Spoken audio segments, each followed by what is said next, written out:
Back to the channel, everyone. I'm George. We have the RS3 back in my garage. Stav's 12 valve is out. He's out driving, doing what he does, taking his logs. Hoping to have an updated video for him. If it hasn't happened already, maybe this video is going to come after his, maybe before. If it hasn't, you'll see it. If it has, then we got his car back together. We have the RS3 back here in the garage.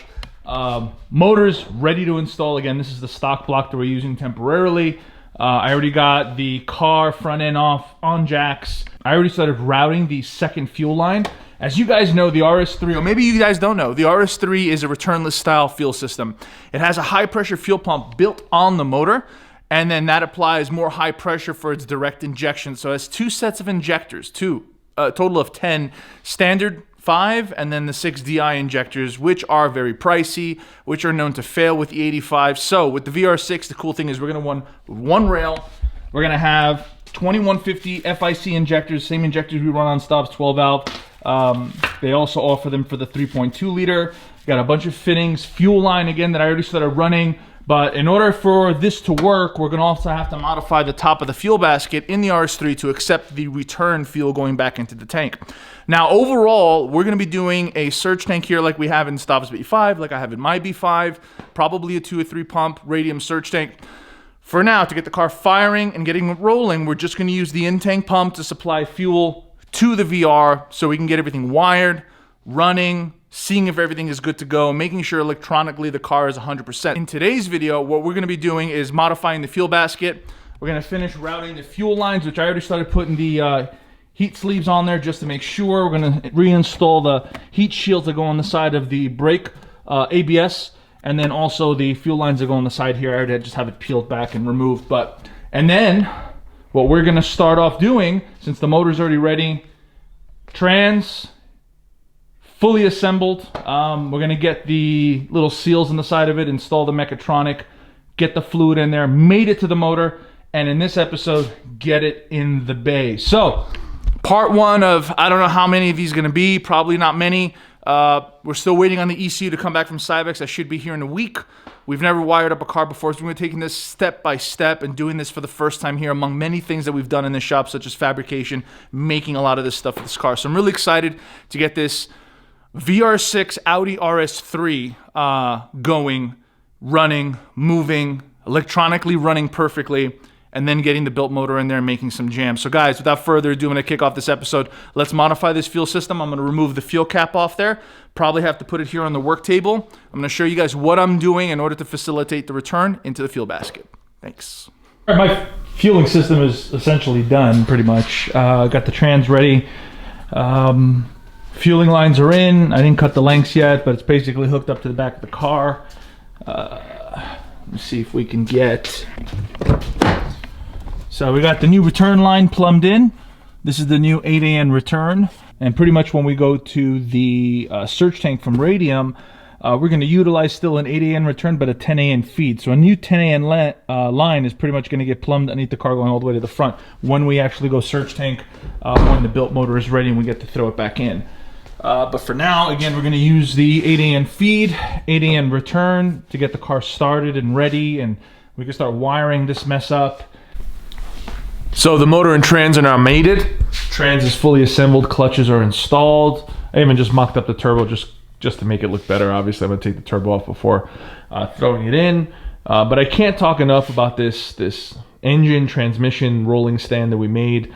Again, with a MIG welder and, I don't know, 80 bucks worth of materials, you can make yourself, this rolling type of table along with, a larger table if you need to for a couple $100 more, as opposed to paying, thousands of dollars for a professional metal work table. You can make one, go to a metal scrap yard or go to a metal supply place and get your own material and weld it together.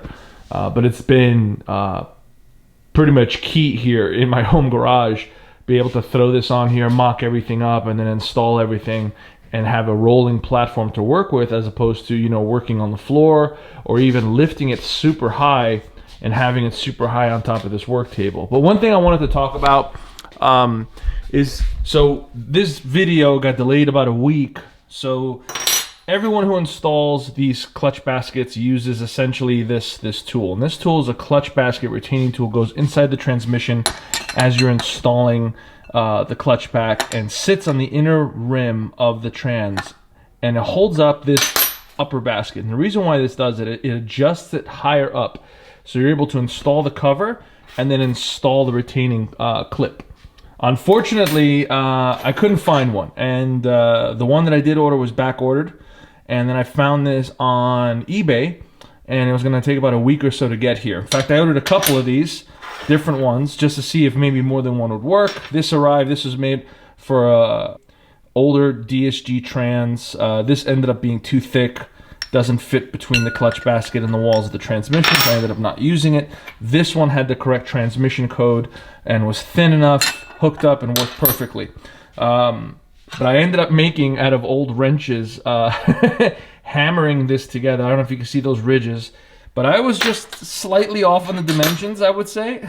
Maybe, I don't know about slightly, but I eyeballed this just by looking at pictures on the internet, and there's no one that I knew that really had this tool that I could call up and get a reference measurement from. So I just made this on a whim with some spare. I mean, I had doubles and triples of different wrenches, so I ended up just sacrificing some wrench material. I know it looks like dog shit, but it didn't work. My dimensions, as you can tell, were off.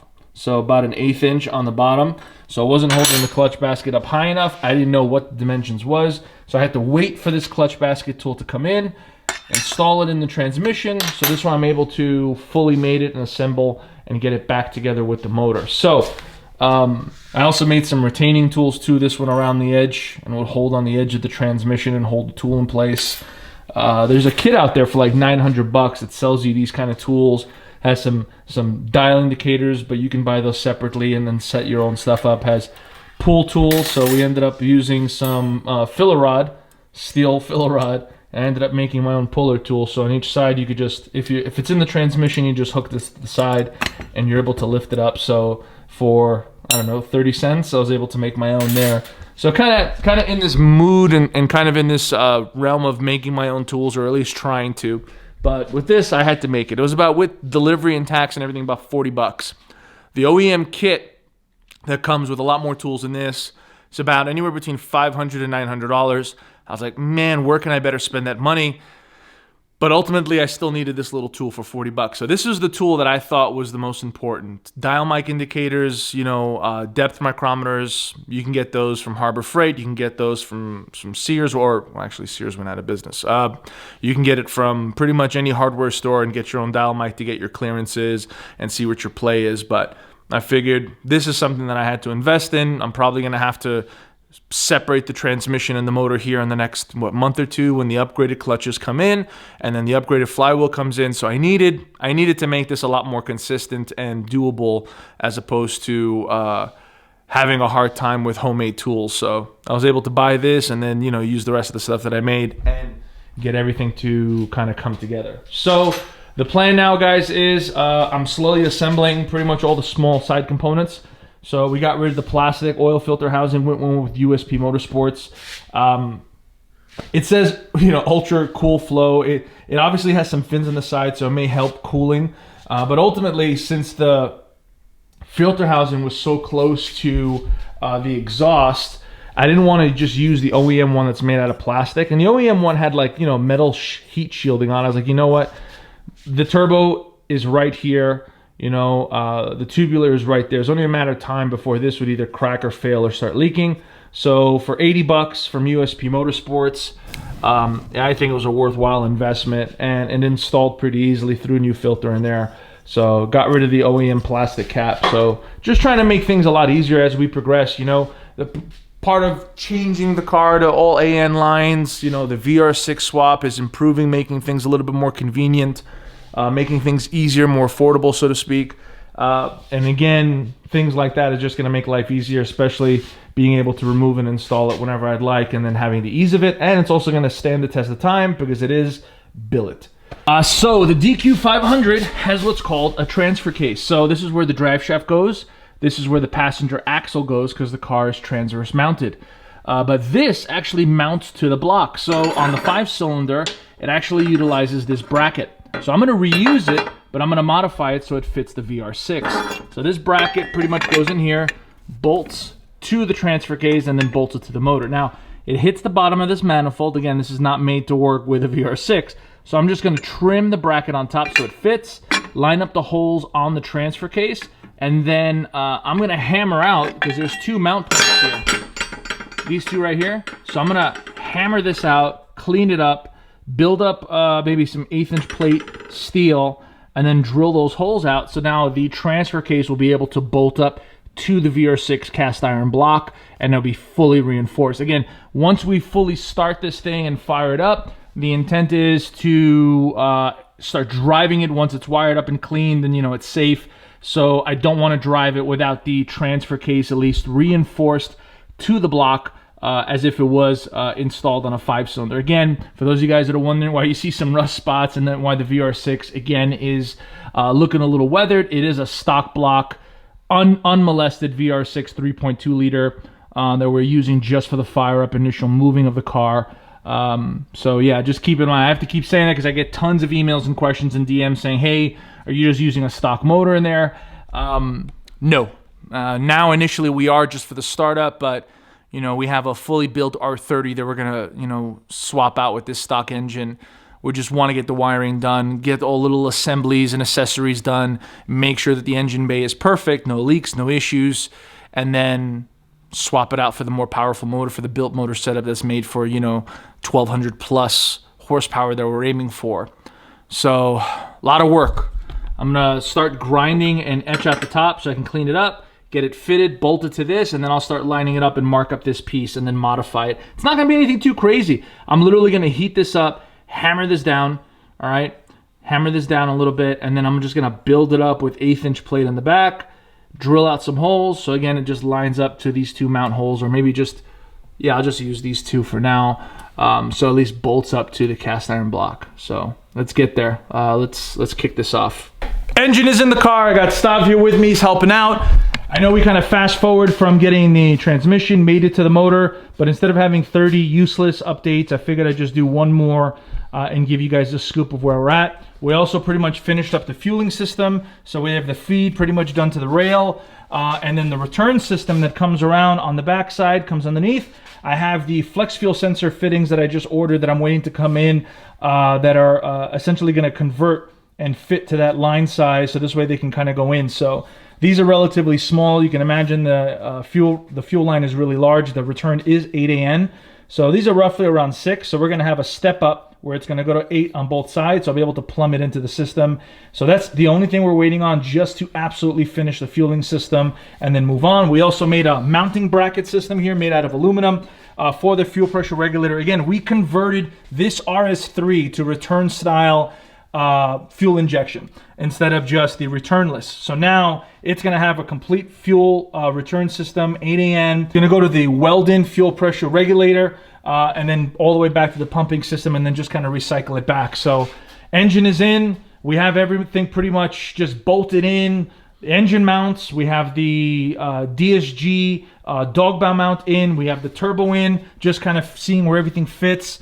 We're also taking a look at these water lines. We tacked in a couple AN fittings on one. We cut one down. So these are billet adapters, but they end up coming pretty close to the turbo.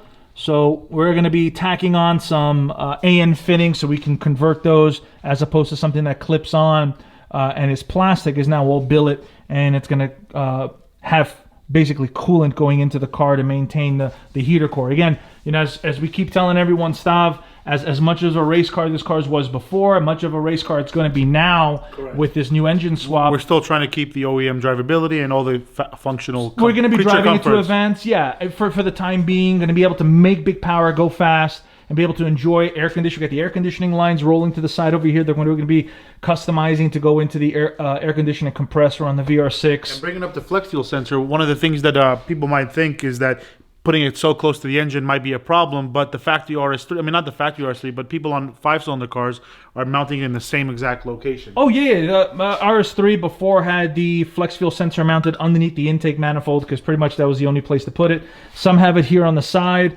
Some even put it over here. I'd like to keep this as clean as possible. As you can tell with this build, we're going a little bit cleaner, a little bit nicer, especially with all the billet stuff that's showcasing. I don't want lines everywhere, wiring everywhere, cluttering everything, bunch of plastic for no reason. So if I can easily hide this underneath the intake manifold and there's plenty of room, then that's where we're going to be putting this thing, and it's going to be an easy install. So we got those fittings ordered. We're going to wait for them to come in, but guys, it's happening. It's coming together. And then hopefully, stop within the next few days, probably episode 2 or 3, we can start to wire up. Correct. And maybe even get this thing fired up here in the next couple weeks. Yep. Awesome. So, man, I don't even know what else to say, guys. It started out as pretty much a dream. It still practically is. But we fabricated pretty much 99% of the components here. And assembled everything here. We are going to build now the machine block that's going to be coming back from the machine shop here in the next few weeks here in my garage, just like we did on my S4, just like we did with Stav's 12 valve. And we're going to attempt to make some big power. And with this DSG 7-speed RS3 transmission, we're going to go fast, and it's going to be fun. And we're going to sound really weird compared to a lot of the other RS3s that are out there. So, guys, I'm going to conclude this episode. This is the conclusion of part 1 of the Silver Pigs reassembly. And so far, guys, we're making great progress, and we're moving along really well. On the next episode, we're going to be tackling the flex fuel sensor. We're going to be assembling the front end. We're going to be routing some of the coolant lines, the oil cooler lines, the transmission cooler lines. We even will try to figure out the oil feed and return as the transmission kind of ducks underneath the turbo. So having now oil return going straight down will be a little bit of a challenge here on this transverse setup.